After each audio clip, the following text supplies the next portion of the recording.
What is up? And welcome to the Jacksonville Jaguars preview here on the DLF YouTube channel. We are going through all 32 teams. This is number 31. We got number 32 coming up right after this, the Raiders. But we are going to talk about the exciting team in Jacksonville with a brand new quarterback, brand new coach, who we'll talk a lot about, I'm sure, and lots of interesting offensive weapons. But before we get into that, we just introduced the show like we like bringing on smart football people who know what they're talking about, love the teams that they're going to talk about, and we like to have an opportunity to pick their brains a little bit about what they think might be coming fantasy-wise. So I'll introduce you to our guest right after this.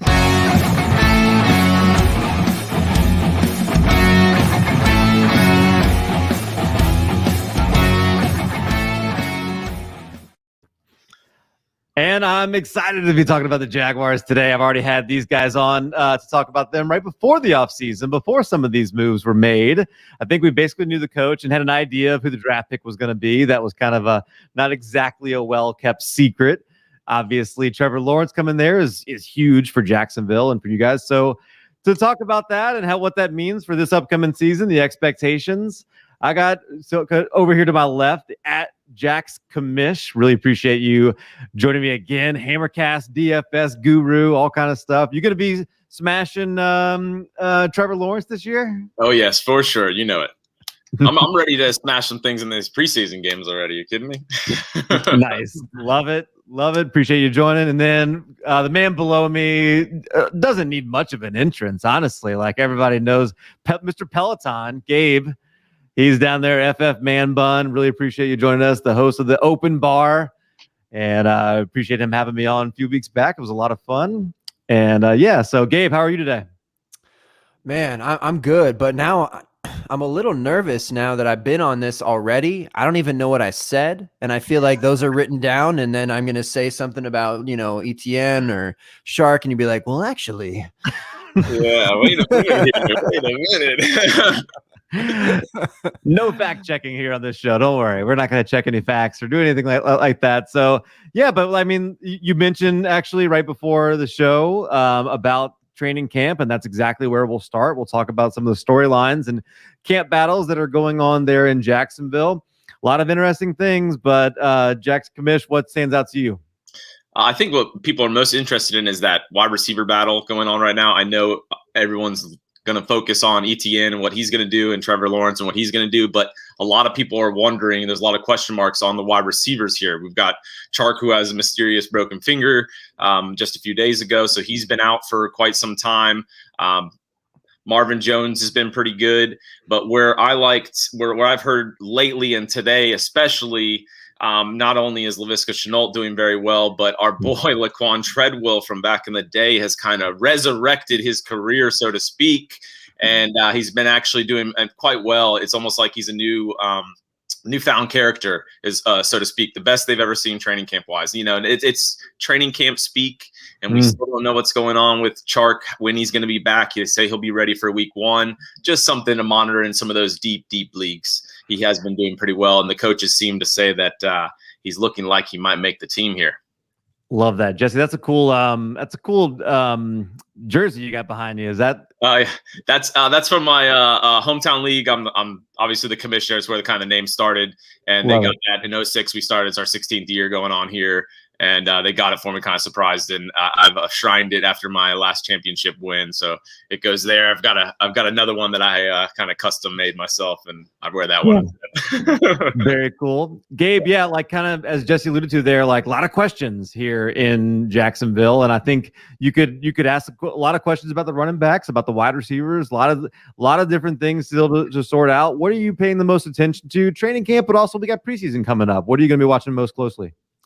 Yeah, I mean, if we're going to make an analogy of backgrounds, nothing here. So it's a bit of a blank slate, I think, is the analogy that we can use for the Jaguars. I mean, they just released the depth chart, and it's even Trevor Lawrence and or Gardner Minshew still. Right. I'm playing. We know what it is for the most part, but I agree with Jesse, about the wide receivers. I think they're the most interesting. I don't think Treadwell's. I don't know. What is it like? Fifth, sixth year breakout? Yeah. Right. No, I'm not saying he's going to be anything big for fantasy purpose, but the deep leagues, Sure. he could gain some momentum here. Another injury, and he's almost in the lineup. So just something to watch, monitor. Those 35 raw team or player leads, the 15 taxi squad. You still got Treadwell on there. Yeah, I know. Yeah. I don't know if you saw, but we kick the tires as well on Tavon Austin today. So he's been scoring touchdowns. He scored 4 touchdowns today in practice. No joke. I'm not exaggerating with this. Tavon Austin. Yeah, they're kicking tires, everything. So it makes us wonder, where are we going with these wide receivers? Because we are pulling guys off the street right now, and they are kind of torching our defense. So 2 things to look at: is our defense not performing so well, or are these guys having 2 of their greatest breakout training camps of their life? So, I like to look at it as a joke in one sense, but then I start to think, hey, is there an issue here? You start to hear the rumors about Mike Thomas, his ties with Urban Meyer, things of that nature, CJ Henderson, all that stuff. So your wide receiver room is very cloudy at this moment. And it's just something, we got to figure out which one it's going to be here. I think it's going to be an explosive offense. One time I tried to do projections for one team, and I was going to do for 32 teams, but it ended up being one team because their projections are hard. But it seems like Jacksonville is maybe one of the harder teams to project right now because you just don't quite know what you're going to get. Darrell Bevel, the offense coordinator, at least has some history, but we don't know what the impact of Urban Meyer is going to be. And then the running back position, Gabe, I'm going to toss this one over to you because we saw what James Robinson did last year in a year where he was the RB4 on a team that had the least amount of rushing attempts in the league, which was just insane. So, did a lot of great things. But then we got a new guy in town, Travis Etienne. What's your expectations of the workload split between those 2 guys? Look. I did this background for a reason. All right. We don't know. No, I think it's easy to say that there is a 1A, 1B, and if they are a just who cares about fantasy, care about winning type of football team, obviously they're all that way. But we like to have a running back that is getting the 20, 25 touches a game, but that's I just don't see that happening with either one of these running backs. And I think they're correctly assessed as far as their ADP kind of being those like borderline RB2s from week to week. I kind of call it a purgatory of like, I don't really even want to touch it necessarily. And even with the offense with Trevor Lawrence and their projected win total, I'm not sure if they're going to be competing in a lot of games. I think they could surprise some people and hit that like 7-8 win mark potentially. But they'll be throwing a lot, and Trevor Lawrence is more of that type of quarterback anyway. And even Urban Meyer's offenses to a degree are somewhat built on that as well. So yeah, the ADP of all the skill players, even the receivers. There's just like no respect anywhere, but yet there's like all this like high ceiling that we talk about. So it's I agree with you, Cal. It's difficult to project and difficult to assess, and you kind of just have to punch on one guy and kind of hope for the best. Yeah, I like what you said there because I think fantasy owners have reacted to it with hesitancy too, right? Because the ADP is kind of reflecting that there's not the one guy in whether it's the running backs or the wide receivers. Travis Etienne, this is going off of DLF's ADP here. Travis Etienne, RB 18 coming off the board, which for a rookie with his kind of credentials feels like that's suppressed a little bit because he's got James Robinson there, and James Robinson all the way down to RB 29. Jesse, like, what's your thoughts on like, did they even need to take a running back here? Like, is this something that like, James Robinson having this backfield by himself, wouldn't we be like super pumped about him? We would, but a few things when we're talking about the NFL and we're talking about our running backs room, you have to have depth there. And looking past James Robinson, there is nobody. They brought in Carlos Hyde and now signed Etienne. So before that happened, you can't just leave James Robinson to be the only guy. Remember, he was not brought in by Urban Meyer and his crew. So again, it's something that maybe they're building not to win fantasy titles. They're building to win an NFL game, So they brought in another running back for more depth. They brought in youth. They brought in a great backfield partner for Trevor Lawrence. I think that Urban Meyer can care less about our fantasy woes and whatnot. So for me, I think it's awesome and beneficial that he has two weapons. And I was on a show a while back, and I referred to both of them as, think of it as a Alvin Kamara and a Mark Ingram back in the day for New Orleans. They both can be very successful in their own way. James Robinson could be the touchdown vulture, whereas ETN could be the pass catching back. Depending on PPR, what kind of league you're in, things can adjust in that sense. I like ETN a lot. I love that I keep hearing a lot of beat writers say that he's the next sleeper, ETN. So I do like hearing that. And it's showing on the field. He is electrifying when he's out there. I went to the scrimmage on Sunday, albeit it was about 100 plus heat index, and we were sweating like crazy. It was good to see everyone and how fast they actually are on the field. So for me, I like ETN a little bit more. I'm going to lean a little bit more that way just because I play more PPRs and upper level stuff like that. So I'll put both of you guys kind of on the spot with the running back room here and talk so in terms of rushing attempts, and I guess maybe it's even a different answer if you add it and say total touches. But Gabe, who do you think leads this backfield in rush attempts or touches? Rushes, I think it's Robinson. Touches, I do think it's ETN. Yeah. I believe I had Robinson at 200 touches and then about 25 to 30 receptions for the year. If we're statting out guys, that's what I did a while back. And I still kind of stick with that number, around 8 touchdowns and eclipsing 1,000 yards. So ETN will make up all that and in the backfield pretty easily. Like you said, I think he'll actually touch it a little bit more than that. Then James Robinson's probably a little bit of a value then, right? I mean, if he's in Dynasty going off as the RB29 with those kind of numbers, then that might be somebody that we're overlooking a bit. Well, Gabe said it perfectly. Every single one of our skill players is a discounted value. Even at Trevor Lawrence, wherever you ranked him at, I've ranked him at about the 12th quarterback off the board, right at that quarterback one range. And that's something that could be a steal. Like, he could come out and torch. We've got the first 4 games, the defenses are pretty lackluster outside of Denver. So, anything can happen in the NFL. And I think a lot of them are valued very, very low. Just like Gabe said, especially those wide receivers, now that Chark's hurt, nobody's touching them. So there's value there. LaVisca's still going pretty low just because there's uncertainty. I like it across the board. If you like stacking things like that, I mean, it's beautiful.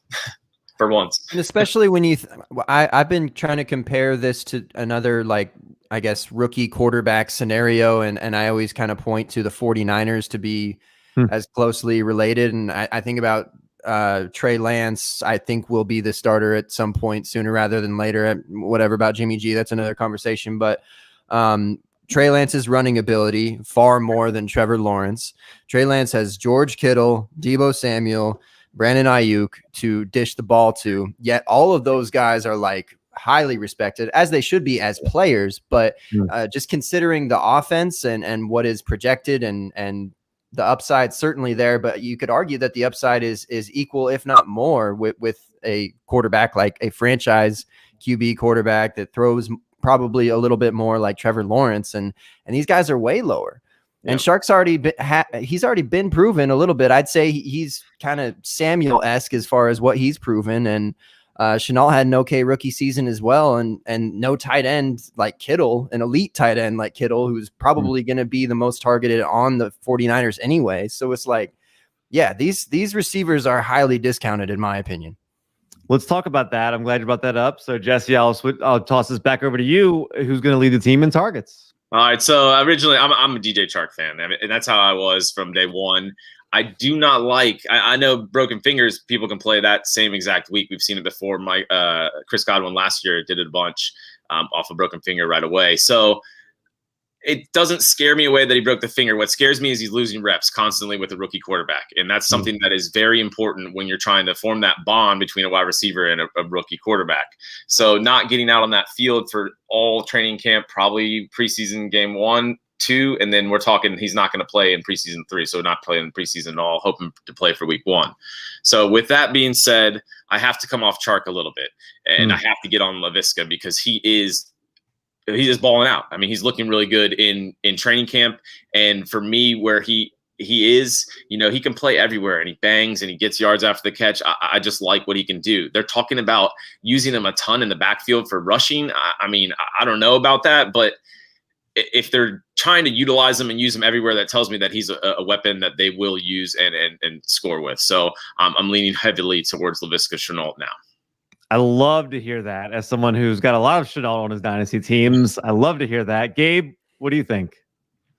I think you could almost kind of compare, because of Chenault's skill set, you could almost kind of compare it to the Robinson Etienne thing of maybe Chark gets more targets, but Shenault gets more touches with that ability to do some end arounds and whatnot, and possibly playing out of the backfield and all that. So, yeah, I think that's kind of where I stand, but I really think this is going to be neck and neck and both pushing that top 24 threshold for the year, given that they are, of course, healthy for the entire season.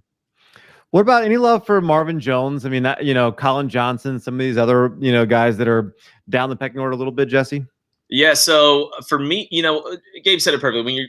If you were to stat out a percentage for these guys, it's not that there's nothing that separates them by that much. Before the Chark injury, I had him at 40%, 30%, 30%. So Marvin Jones is still there taking a chunk of these targets. So I don't see him going away. You have to remember that Marvin Jones is the only receiver in the NFL to get 9 touchdowns in back-to-back the last 2 seasons. The only wide receiver to do that. So he can score touchdowns. He can do what he does best, lead with a veteran presence with these wide receivers. And I think that's what's going to benefit us in the long run. He might get a bump up now in percentage of targets because of Chark being out, where it might level it off to, let's say, 35 across the board, where all 3 of them are getting a good amount. Colin Johnson, I'm still hoping for the dream that they just move him to tight end at this point because we don't have one. Or, we do a lot of the 20 package, so we don't need tight ends too much. But for me, he is still performing pretty well. But I'm telling you, he's getting overshadowed right now by Treadwell. It's all I hear by the beat writers here in Jacksonville. So even all this morning on the radio, that's all I talked about after training camp. So I don't know if he's just disappearing or what's going on. But for me, that's what I have for Colin Johnson. I love the guy. I think he's a beast, and I think he'll succeed, but he'll make the team after that. Yeah. Let's talk a little bit about the offense as a whole, because I mentioned Darrell Bevell earlier, and you've kind of got a couple of different things from him where the last 4 years as offensive coordinator between Detroit and Seattle, he was more in the 20, 21, 20th, 21st in the league in terms of rushing attempts. Before that, with Seattle, he was like first, second, third. So like just Mr. Established the run, right? So Gabe, what do you think? Like, obviously this is going to be Urban Meyer's team and all that, but like he brought in Darrell Bevell for a reason.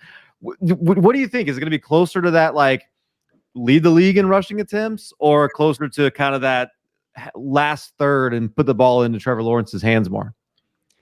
Yeah, it's tough to say really, because you think about Seattle and their typical game script when he was there was success. That Russell Wilson was leading them to a successful season, and that they didn't necessarily have to what they've been saying about Russ the last 2 years, 3 years. Unleash whatever they say. Let him cook. Let him be a chef. Let him go to a Michelin restaurant and cook up a 5-star meal for you. Something like anyway, Seattle would lean on the run because that was what they could do with the game script and how the team was built. Whereas when you think about Detroit, they were always playing from behind. They were forced to throw, and that's kind of why the rushing attempts were down. So now if you want to use that sort of logic, what can you project for the Jaguars? Well, like I said earlier, I kind of see a somewhat mediocre. They've got them projected to win 6 or 7 games. I haven't checked the line lately, but that's what I last saw. Yeah, 6.5 is what it's at. 6.5, yeah. So I think they could surprise and be closer to 8. or hit the over and just be at 7 and compete in some games. So I almost see it kind of right in between Detroit and the average that would happen in Seattle. And then moving forward, though, if things start going smoothly and well for the Jaguars, then it could turn into that kind of Seattle scenario. So, Jesse, let me ask you this: like, who can we be undervaluing? There's a lot of potential targets for this. Like, and we kind of mentioned Colin Johnson there, as maybe a favorite for me. But is there anybody else, like in terms of ADP? Like I said, all of it's kind of suppressed a little bit, but Marvin Jones. Yeah, I think that's what it is Marvin Jones. I think that's the answer that's dinging nonstop, especially after my 9 touchdown stat there. I mean, the guy produces, and I've got him. I don't know if you guys looked at DraftKings at week 1, but he's at like $3,400. So for me, it's a guy that I like to play week 1. He's kind of exploiting. I know it's way far out or whatever, but Marvin Jones is the sleeper for me this year. You can get him late in almost every league, or he's on waivers in every league. Even the deepest leagues, he's on waivers. So I like him to shine this year. And if you haven't heard his voice, it shines even brighter. He has a beautiful voice. He sings real well. Sure. It's true. It's like an angel. Gabe, do you sing real well? I mean, I've been known to have pitch issues, but and I sing absolutely. I know J Mike does. I know, yeah. I usually try to dish it to him, but then he won't. So then I have to, and then he won't. And then he laughs at me, and he's like, "Okay, well." What do you think? Who might be a sleeper for us this season in Jacksonville? It's hard to not say Marvin Jones. It's almost like you'd have to not say a sleeper, but like pick Chenault to be like a top 5 wide receiver or something. Like you'd have to say like which guy can you make a hot take out of? Because it's like obviously it's probably going to be Marvin Jones. I like the idea of Colin Johnson, not necessarily switching to tight end, but he's more of a red zone target, I would think. So maybe if hopefully not, but if injuries happen, then he could be a red zone target and get you some weeks of some wide receiver, 2 weeks. But like sleeper, it's Marvin Jones. So we haven't brought this name up yet, but obviously it's come up a couple times here in the chat. Josh brings up Tim Tebow. Monty brings up, kind of what you mentioned, like Urban's personnel, his Tebow, Treadwell. Are they there are they going to help? Are they going to make the team, or are they just kind of camp bodies, Jesse? Yo, I'm not joking. Both of these guys will make the team. I thought before when Tebow first signed, I thought it was a joke. And I'm a big Tebow believer. Before the show, I told you I'm a big Gator fan. So, but I've seen it on the field. And as of right now, Tebow is our best tight end. All through training camp, it's all they keep talking about. So I keep seeing clips of him doing well. For me, like you said, it's Urban's guy. He likes to win. He knows how to play football. He knows how to win. It's just something different about the guy. I think he'll try everything he can to keep him, along with Treadwell. It's just amazing what he's been doing. You have to remember the guy was a freak athlete in college. I mean, I'm talking like top 5 wide receiver of the decade. So it's been a while, I understand, since he's been in the NFL, but he also broke his ankle, which set him back tremendously during his time in the NFL, outside of coming out of college. So he never got back on track. Now everything seems to be working. Like I said, it's his best training camp ever. I like both of them to make the team.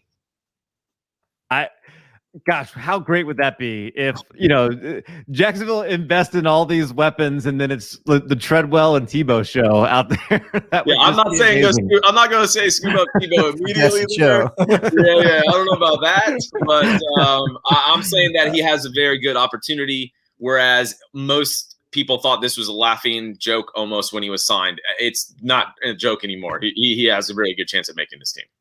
Gabe, what do you think? I agree that he will make the team, not necessarily because he's good, but just for like a narrative and for like media and hype or whatever the case may be, because that's what it's all about with Tebow. I haven't seen many clips. I saw him do one out route though, and I was like, oh my God, he is so horrible. But I've only seen one clip. I know, Jesse, you've seen plenty more than me, and maybe he's improving, getting better. You're right, he's an athlete. I don't know if he's going to transition as well as like Logan Thomas did from the whole QB to tight end thing. I think Logan Thomas is a bit more athletic than Tebow, and a bit more even quote unquote polished at the tight end position. You shouldn't compare them, but I guess that's the closest that we can get. And yes, can make the team, but not on my radar. Yeah, I think we're not going to use the tight end very much. So whether he makes it or not, he's not going to be a contributor for fantasy, a contributor for anything in any kind of league. But I'm just saying that we have to have some kind of tight end. So I think we're going to keep a few guys here. And Oshag Hennessy, don't worry, I didn't forget about him. Yeah. It took a while. He was out. He came the first day of OTAs, did amazing, hurt himself, was out for quite a while, and then came back. Now he's been turning it on as of late, but he's been missing for about 10 days. So, he was injured. So now he's coming back. He should win the starting job, but that doesn't mean that Tebow can have the backup role. Yeah, gosh, it like you said, it was one of those things that was kind of a joke. I think even when Urban Meyer got hired, there were the jokes of like, oh, he's going to talk Tim Tebow out of retirement. It seems inevitable, and it seems like we are heading towards that there with just a few weeks. And preseason games, we could see a little bit of what he can do, right? I mean, how great would it be? I guess, do people there in Jacksonville? I know, like, it's a big Florida Gator town. Like, how big would that be? Like, are they all in, or are they kind of on that side of like, oh, I don't really want to see this? They would be all there. I kid you not, man. For 10 years after we didn't draft Tebow, for 10 years, there was more Tebow jerseys and people chanting Tebow forever. It never stopped. Every time Blake Bortles threw an interception, every time a quarterback did bad, it was Tebow. It was insane. And I'm saying I'm doing it. There's just a lot of Gator fans out there in Jacksonville, and they would chant it for years after we didn't draft them. So I think it would be the best thing ever if it happened. It's kind of a gimmick, but I guarantee you that crowd will go wild if Trevor Lawrence throws a touchdown week 1 to Tebow. Well, what's the top end for Lawrence? I mean, we talked on a lot of the different weapons, but Gabe, what do you think? Like, Trevor Lawrence has been one of the most hyped prospects for the last 3 years, right? Are we talking a guy that in fantasy wise, he can be a top 5 quarterback at some point for us? Yes, absolutely. I mean, like I said, he's I think that the NFL is built a little bit more around the rushing QBs currently. But as far as like longevity, when we're talking dynasty here, that he's already considered a top 12 QB, I think that's nearly a lock. Even going into year 1 and then progressing into later years, even earlier years, if we get the kind of like Patrick Mahomes treatment, I don't know if we're quite there yet, but then certainly he can be a top 5 guy. But it's going to be tough because yes, he has the rushing ability, but certainly not what we've seen with like Kyler and Lamar, Deshaun Watson, those types of guys. So it's difficult to compete with that just because of the state of the game right now. But he can absolutely be in that top 5 conversation. But I think he's a lock for top 12. Yeah, Jeff, like you got to see him in person there. What was that experience like? Yeah, it was phenomenal. I kept telling my wife, I said, babe, look at that. I mean, that's just the greatest quarterback you ever seen. Look how big he is, how tall he is. Look at him next to Minshew. Look how tiny Minshew is. It's amazing. It truly is. He looks like an Adonis god out there, walking around with his long hair, throwing touchdowns. It's beautiful. But I think Gabe hit it on the nail perfectly when he said the rushing ability. If he wants to get into that top 5, you have to have that rushing ability. And I still haven't statted out to get close to 400 yards and about 4 or 5 touchdowns on the ground. So if he were to get to that top 5 range, I think he has to eclipse 500 to 600 yards and a few more touches there if he wants to get in that top 5 this first year. Obviously, we'll have to build on it. But I do think he has the capability to throw to break the rookie record of 30 touchdowns that Herbert had last year. I really do feel going into having a 17th game helps, obviously, but cracking that 30 touchdown is not that, impossible. So I just pulled up AJ Brown's player profiler page just to check something. Not AJ Brown, sorry. Laviska Shenault. I ruined it. Laviska Shenault, and his closest comparable was AJ Brown, which I'm like, wow, I didn't realize, but some of his measurables like add up to that. That would be, gosh, you get this offense could be really exciting all of a sudden if if he hits the way he's supposed to, if Chark comes back, is healthy. ETN. I mean, there's just a lot of things that could go right here in this offense, and I'm excited to see it. Like, it's one of the teams you want to watch. If you got red zone on and or it's a late afternoon game, whatever it is, like this is a team you're going to be interested in watching and seeing what happens, no doubt. Yeah. So, don't get your hopes up. There are a lot of 1 o'clock games. I've been in Jacksonville for quite a while. We don't get too many late night or late games. I know. Hey, we'll get a London game though. You want a 9:30 a.m. breakfast buffet, baby? I love those games. I love those games. We do, yeah. Those are the best. I swear to you, the 9:30 London games. We do the best like brunch party for the game. Mm-hmm. It's awesome. So Gabe, I'll toss this last question to you then. This team, 1-15 last year, 17-game season. What did we say the number was in Vegas? 6.5? 6.5. 6.5. All right. What do you think the record's going to be in Jacksonville? I'll give him. To be a fan. I'll give him 9 and 8. Whoa. All right. Yeah, I'll let him All break right. 500. All right. There you go. Now, I mean, the division not the strongest, so that helps, right? Decent schedule, like you said, kind of coming out of the jump. Jesse, what do you think?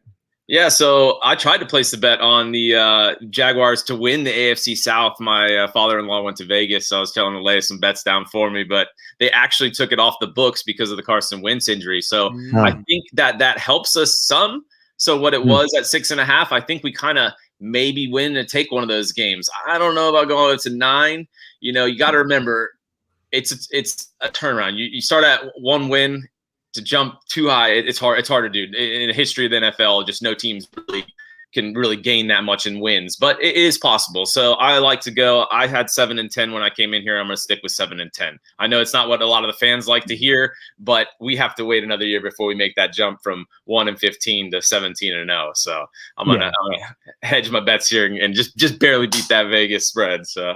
It's going in the right direction, at least, right? Yeah. Like that's kind of what you want to see. You've kind of built a little bit of this foundation, and like you said, nobody thinks that all the pieces are there yet, but going to be exciting to watch. Going to be fun to see, and seeing them go in that positive direction is good. It'd be good for the NFL, I think. To see Jacksonville do something good here. So, and hey. Good for the DLF YouTube channel to have you guys on. And I really appreciate, anybody watching this doesn't know, like these guys were very flexible. I appreciate them being willing to come on when they did.